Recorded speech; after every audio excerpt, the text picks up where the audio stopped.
Alamak. Ayam, murtabak daging, murtabak sardin. Ni kita pakai 3 biji bolong. Ni duduk dalam, satu, duduk dua. 2 biji telur. Lebih kurang dalam 30 ton lah. Nasi yang ketiga.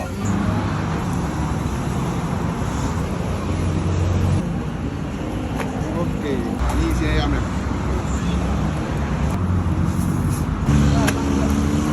Tak sapi. Sardin saya pakai 1 tin. Tin tu. Blok 2. Maat cuti 1 sampai pukul 12. Update. Dah garing, tambah lagi 1 telur pula. Oh. Ini murtabak sardin RM8. Ayam 13. Murtabak daging ni 15. Kalau nak review bagi tahu TV makan.